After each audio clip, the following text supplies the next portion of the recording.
여러분, 지난 중보기도 세미나를 통해서 우리가 받은 큰 은혜가 있습니다. 그것은 무엇이냐면 하나님은 우리에게 항상 최고의 것을 주신다는 것입니다. 여러분, 이것을 믿으십니까? 네. 마귀가 항상 넘어뜨리는 부분은 바로 이 부분을 공격한다고 그랬습니다. 하나님이 전지전능하시고 무소부재하시고 위대하신 분이라는 사실에 대해서는 예수를 믿는 사람도 믿지 않는 사람도 다 동일합니다. 그러나 그 하나님이 과연 우리를 사랑하느냐, 하나님이 우리를 보호하시느냐, 돌보시느냐, 어떤 하나님의 성품에 대해서 마귀는 계속 무너뜨리고 오해하게 하고 불신하게 한다는 것입니다. 대표적으로 아담과 하와에게 와서 정말 저 모든 실과를 먹지 말라고 하더냐, 그렇게 말씀하신 적 없거든요.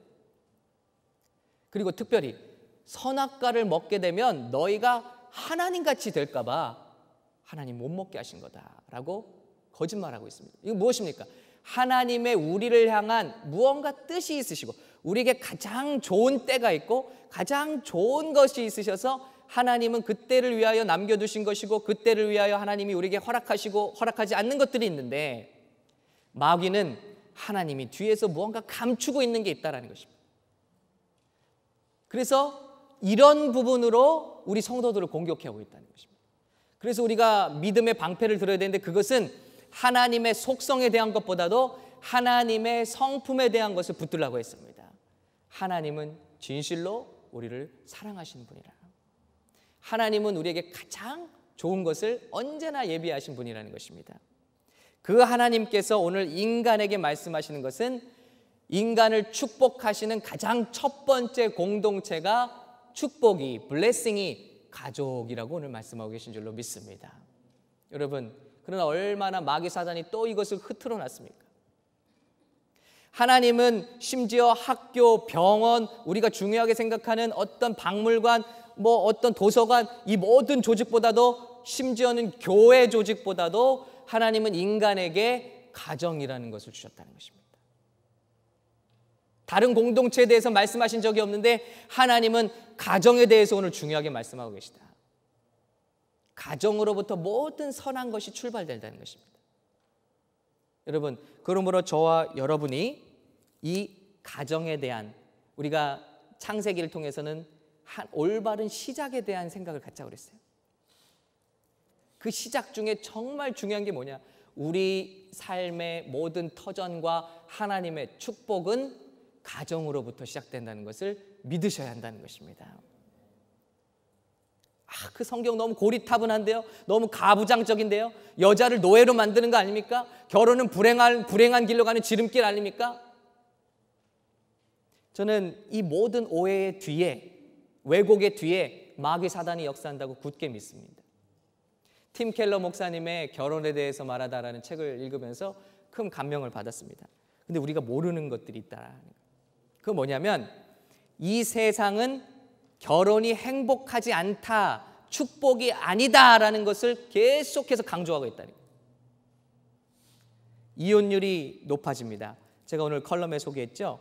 지금 미국의 부부 45%가 이혼하고 있다고 말합니다. 그러면서 봐라, 결혼은 이렇게 불행한 거다. 결혼이 힘든 거다. 청년들에게 이런 인식을 심어주고 있다는 것입니다. 결혼보단 동거가 낫다. 뭐하러 그런 복잡한 서류 한 장에 인생을 거냐. 그러나 중요한 사실이 있어요. 그 45% 가운데는 18살이 되기 전에 고등학교를 중퇴하고 혼전 임신을 한 커플의 비율이 매우 높다는 점을 말하고 있지 않다는 것입니다. 이 말씀은 준비되지 않은 결혼이 우리에게 아픔을 주는 것이지, 하나님의 말씀대로 준비된 결혼은 우리에게 행복을 준다는 것을 감추고 있다는 것입니다. 여전히 그는 말하기를 교육과정을 잘 마치고 적절한 수입이 있으며 중요한 거예요. 온전한 가정에서 성장하고 신앙을 가졌으며 25세 이후에 결혼해서, 저는 위험한 고비를 넘긴 사람이에요. 25세 이후에 결혼해서 첫 아기를 낳은 부부의 이혼율은 현저히 떨어지고 있다. 세상은 이걸 감추고 있다는 거예요. 그리고 그냥 요즘에는 다 이혼합니다. 우리 속지 말아야 된다는 것입니다. 그리고 요즘 많은 젊은이들이 결혼을 하지 않고 동거를 하려고 합니다. 그리고 결혼을 미룹니다. 두려워합니다. 그 이유는 무엇이냐면 결혼하면 구속되고 결혼하면 경제적으로 쪼들린다라는 생각이 있기 때문입니다. 근데 통계는 또 그렇게 말하고 있지 않습니다. 1992년에 나온 은퇴자 현황 조사를 보면, 자, 기억해 보시기 바랍니다. 지속적으로 결혼 생활을 해온 이들은 현직에서 물러나는 시점을 볼 때 평생 결혼한 적이 없거나 이혼한 뒤에 재혼하지 않는 이들보다 재정 상태가 평균 75% 더 양호하다. 우리의 걱정과는 달리 더 건강한 경제 생활을 하고 있다. 그리고 특히 결혼한 남성의 경우 비슷한 교육 수준 경력을 가진 다른 사람들보다 10%에서 40% 정도나 더 많은 수입을 올리고 있다는 것입니다. 어떻습니까, 여러분? 결혼에 대한 편견을 깨뜨리면 하나님의 말씀으로 돌아가고 하나님의 말씀으로 순종하면 결혼은, 가정은 우리에게 축복이지 우리를 얽어매는 것이 절대 아니다라는 것입니다. 오늘 저는 이 말씀을 통해서 우리가 가지고 있던 모든 가정과 만남과 부부 생활과 결혼에 대한 편견이 말씀으로 정리되어지기를 예수님의 이름으로 축원합니다. 우리 첫 번째 몇 가지를 나누겠는데 일부에 나누다 보니까 시간이 부족하더라고요. 그래서 제가 빨리 좀 말을 하겠습니다. 첫 번째, 우리 같이 해보실까요? 결혼은, 가정은 축복입니다. 여러분 믿으십니까? 오늘 하나님이 말씀하십니다. 아담을 지으셨어요.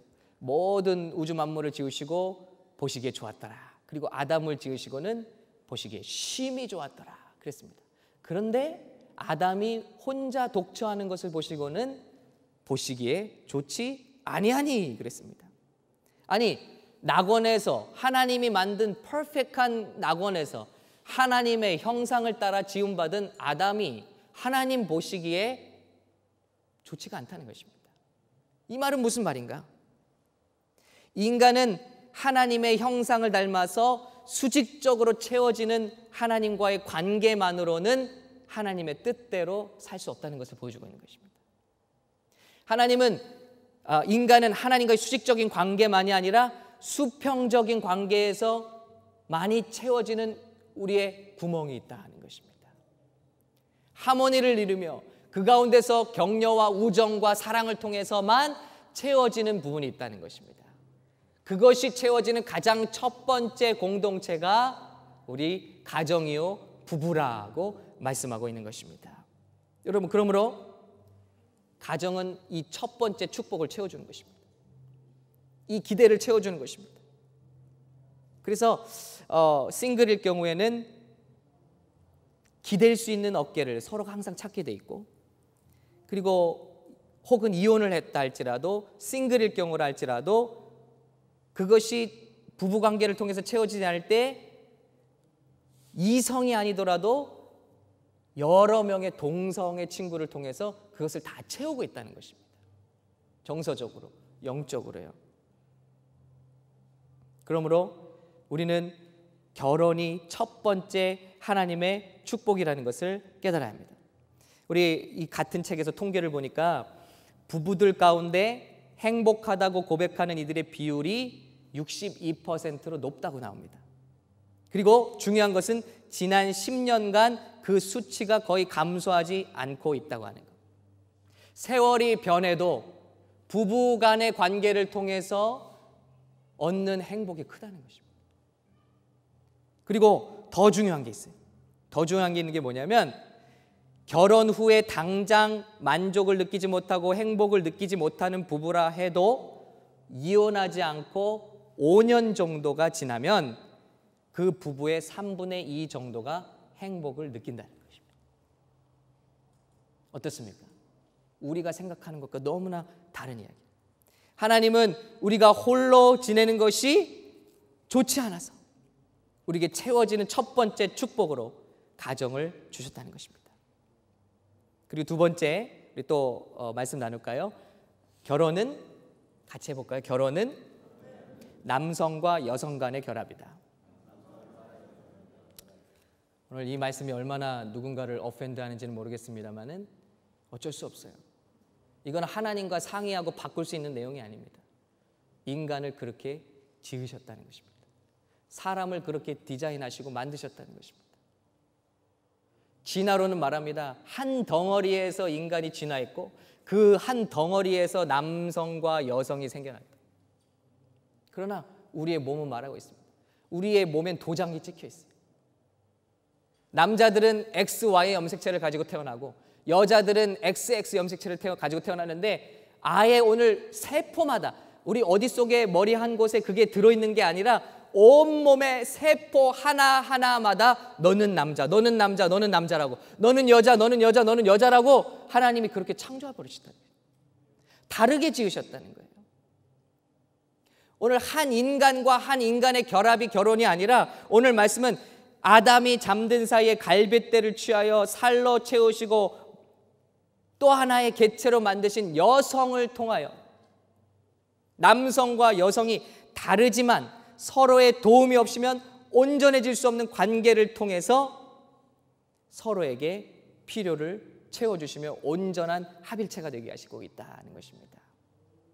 이 사실을 우리가 고백하고 인정하지 않는 한 행복한 가정생활은 시작될 수 없다. 반대로 마귀가 가장 건드리고 깨뜨리기 원하는 신념은 바로 가정의 신념입니다. 그래서 남자와 여자가 아니라 한 인간과 인간의 결합이다. 우리 교회가 동성애가 합헌되는 날 첫 기도회를 올려드렸습니다. 이것은 우연이 아닌 줄로 믿습니다. 여러분, 이때 어느 시대적인 생각들이 여러분을 공격한다 할지라도 말씀대로 살면, 우리가 지어진 순리대로 살면 거기에 생명이 있고 행복이 있는 줄로 믿습니다. 아담이 그런 하와를 봤을 때 내 뼈 중에 뼈요 살 중에 살이라 고백하고 있지 않습니까?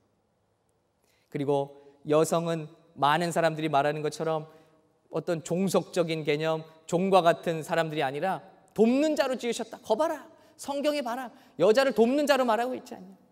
근데 여기 나오는 돕는 자란 말이 에첼이라는 히브리어라고 합니다. 근데 이 말은 구약에서 계속해서 하나님을 뜻하는 단어로 쓰이고 있다. 도움을 주는 자가 강합니까? 도움을 받는 자가 강합니까?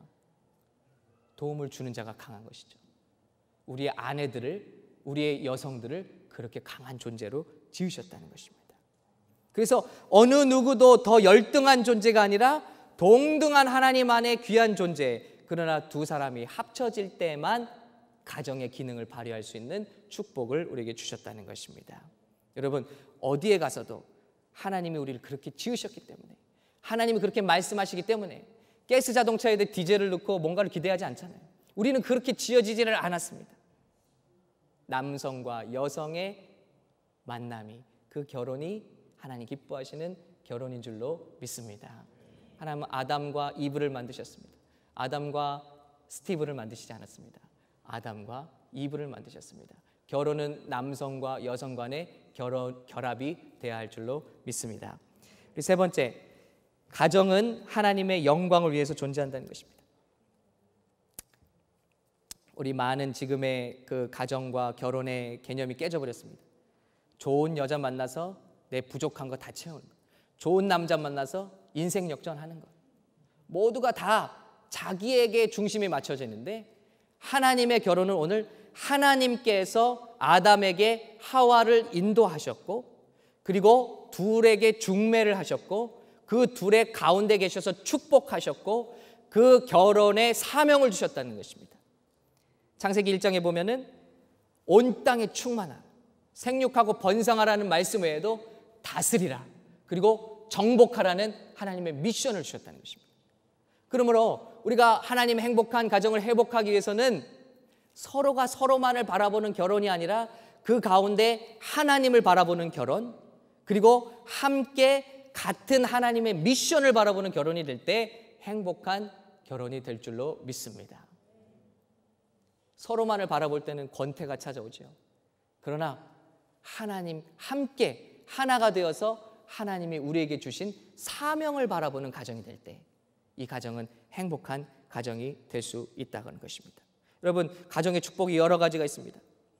가장 합당하게 성적인 쾌락을 만족시키는 통로입니다. 가장 합당하게. 그리고 두 번째는 이 결혼을 통해서 하나님의 신성한 사명이 있는데 믿음의 자녀들을 만들어낸다는 것입니다. 온 세상을 다스리고 정복하라 하십니다. 인간이 만들어지기 전에 이미 천사가 있었고 그 천사 중에 루시퍼가 타락해서 많은 천사들을 데리고 하나님을 대항하는 곳으로 떨어졌습니다. 저주를 받고 떨어졌습니다. 그래서 이 지구가 만들어지기 전에 이미 이 지구에는 혼돈이 있었다고 그랬어요. 하나님이 만드시는 곳에 혼돈이 왜 있습니까?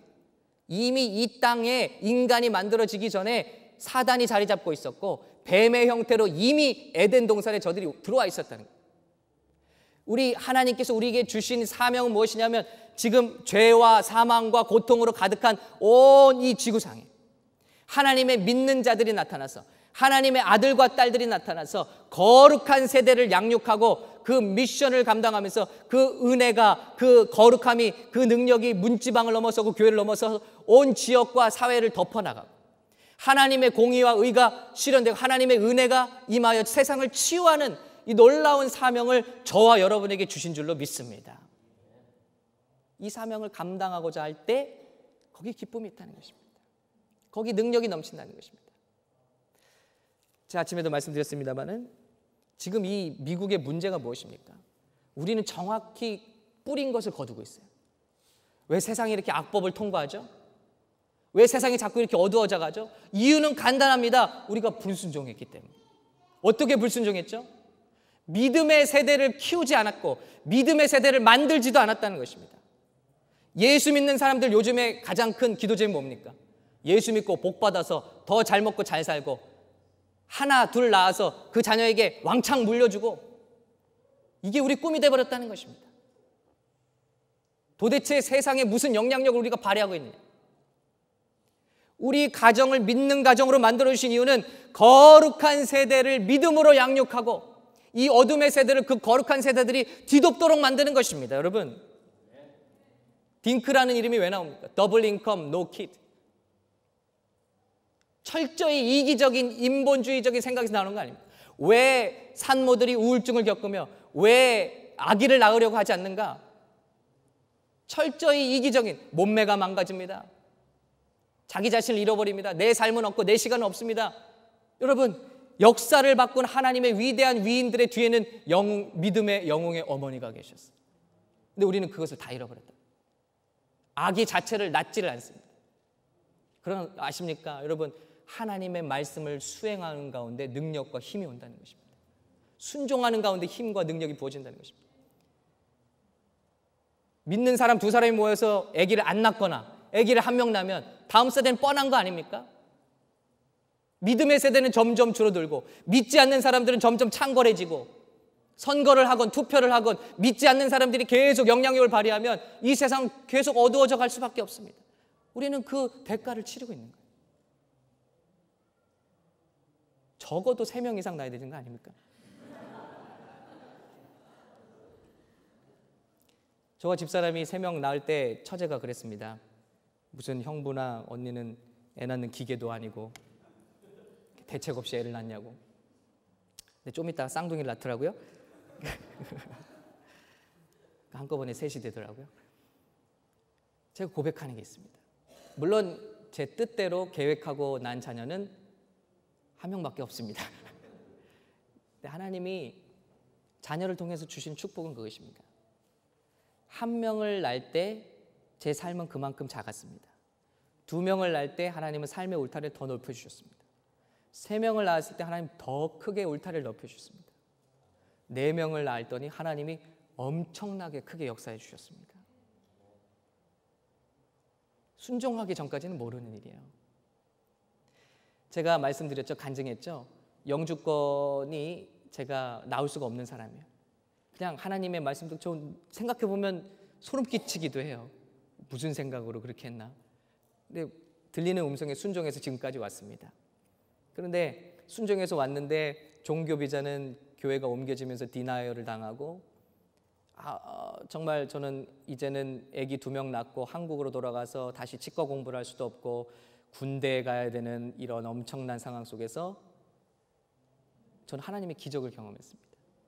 정말 불가능함을 다 깨뜨리고 면접, 인터뷰도 필요 없이 영주권이 저에게 왔습니다.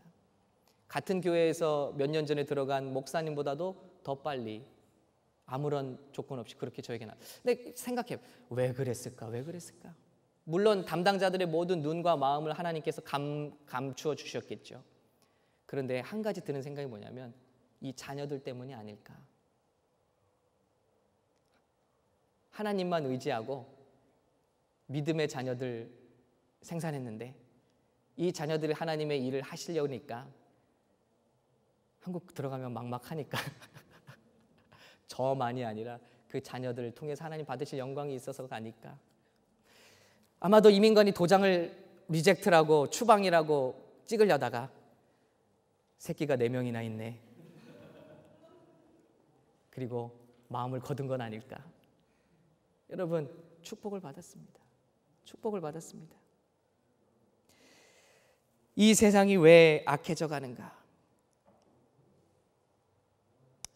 오늘 아까 말씀드린 통계를 보면요, 부부가 처음에는 행복을 느끼지 못한다 할지라도 5년 정도가 지나면 그 중에 3분의 2 정도나 행복을 갖기 시작한다, 이 말씀드려요. 근데 그 다음에 나오는 통계가 더 중요한 통계가 있어요.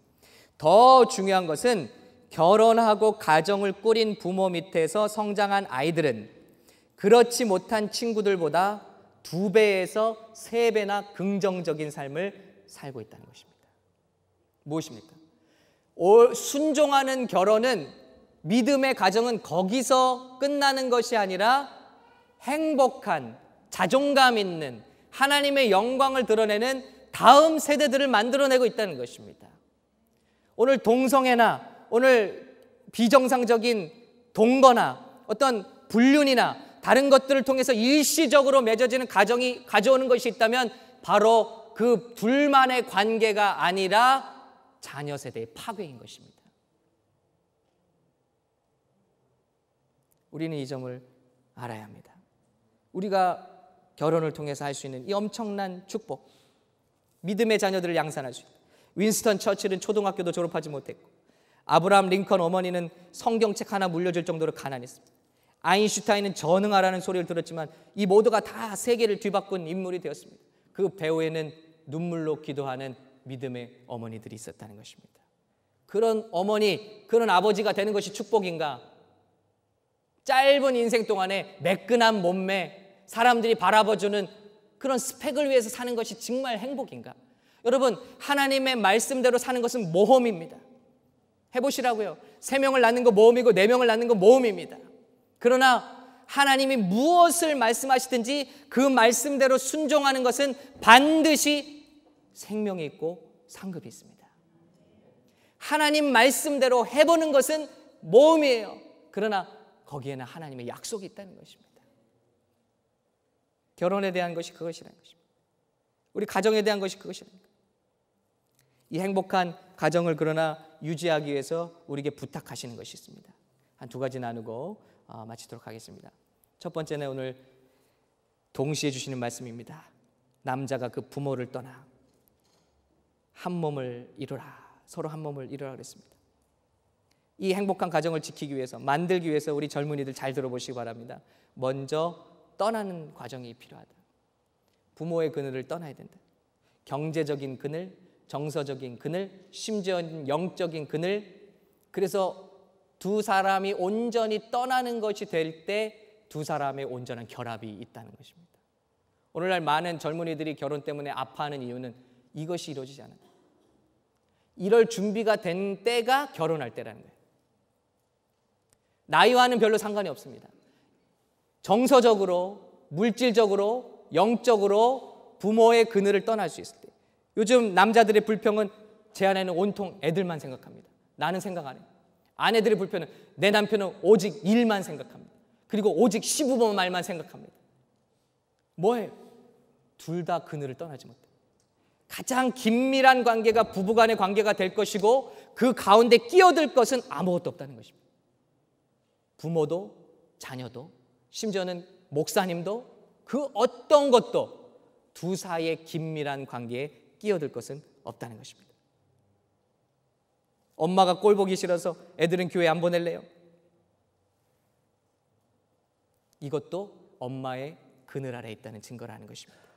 아직 감정 안에 있다는, 과거의 상처에서 벗어나야 하고 우리가 진짜로 머물 것은 서로의 품이다라는 것을 기억할 때 행복한 가정이 이루어질 수 있다는 것입니다.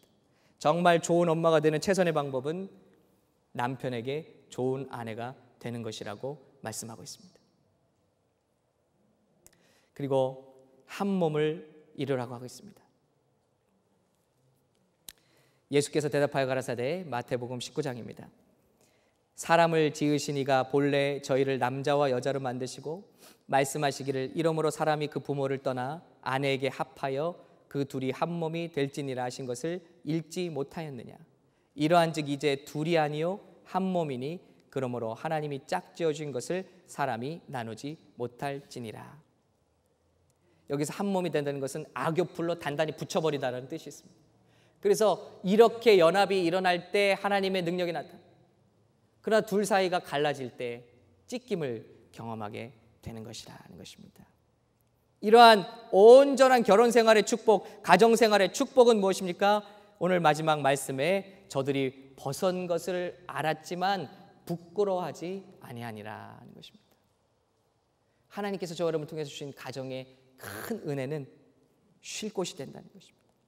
합법적인 이런 연합은 마음을 열고 참다운 자아를 드러낼 공간을 제공해서 더 이상 허상 뒤에 숨을 필요가 없어서 참 쉼과 위로와 힘을 공급하는 가정, 그 모습을 회복할 수 있다는 것입니다.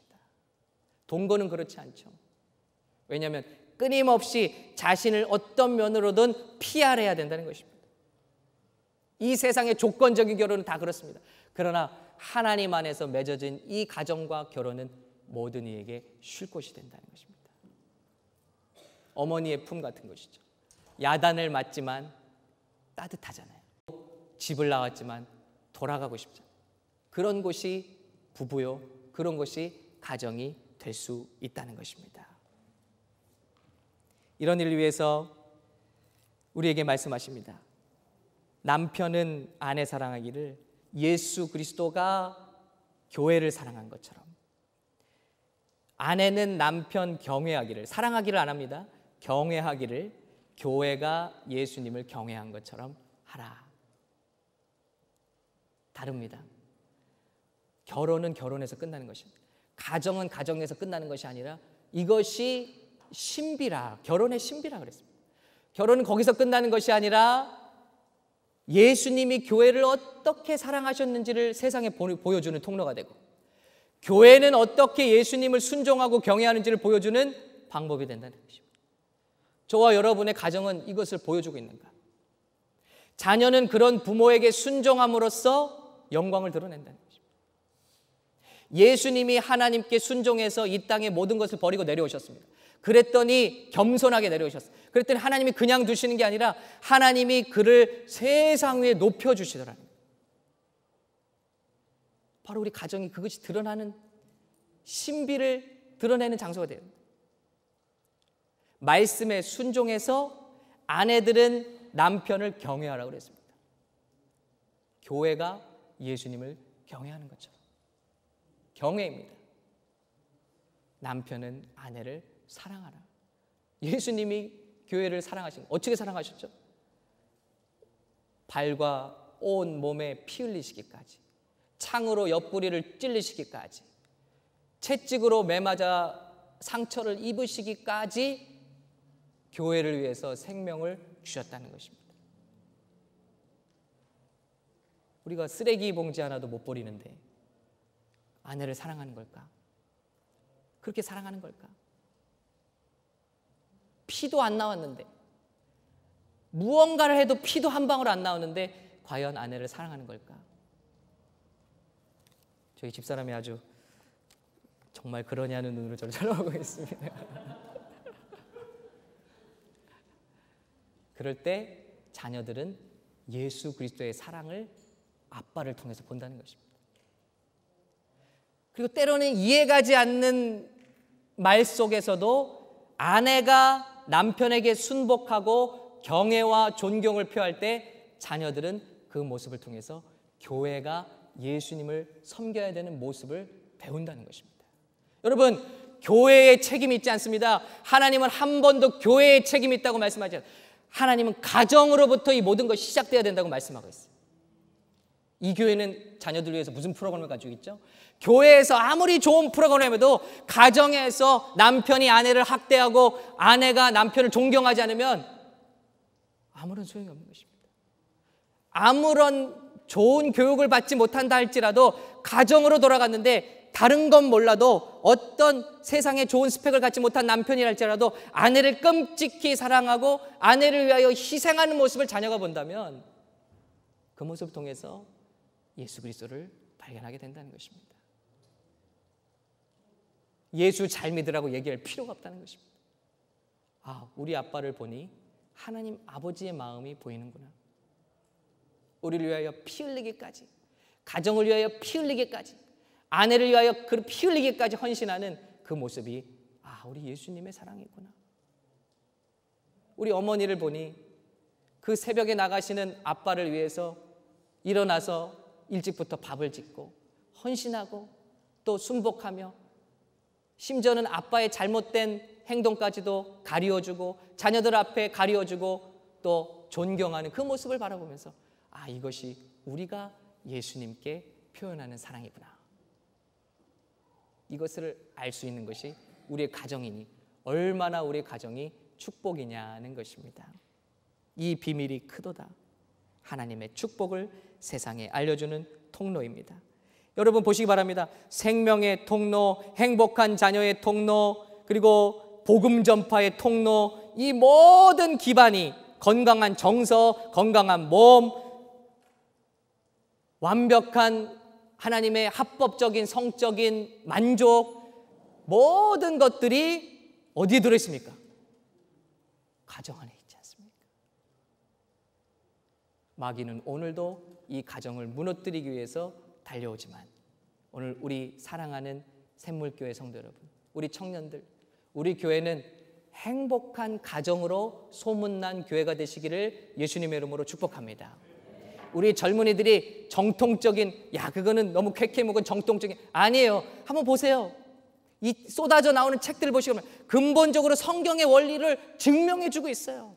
남성은 경외를 원하고 있어요. 존경을 원하고 있지 사랑한다는 고백을 원하고 있지 않습니다. 여성은 갈빗대를 품어주시시 그런 보호와 그런 인정과 그런 공감을 원하고 있지, 존경을 원하고 있지 않아요. 여보 돈 벌어줘서 내가 당신 존경해, 이거 원하고 있지 않다는 것입니다. 내가 너를 사랑해, 케어하고 있어, 언제든지 너의 편이 될 수 있고 너를 보호해 줄 거야, 이것을 원하고 있지 존경을 원하고 있지 않다는 거예요. 당신이 우리 집안의 가장이야, 여보 당신을 존경해, 이걸 원하고 있지 않다는 것입니다. 우리는 모든 것이 그걸 지적하고 있어요. 근데 알고 보니까 성경의 말씀대로 살면 되는데, 우리 교회는 젊은이들이 우리 말씀에 입각하여 하나님의 꿈꾸시는 하나님의 그 가정을 성취할 수 있는 귀한 젊은이 다 되시기를 예수님의 이름으로 축복합니다.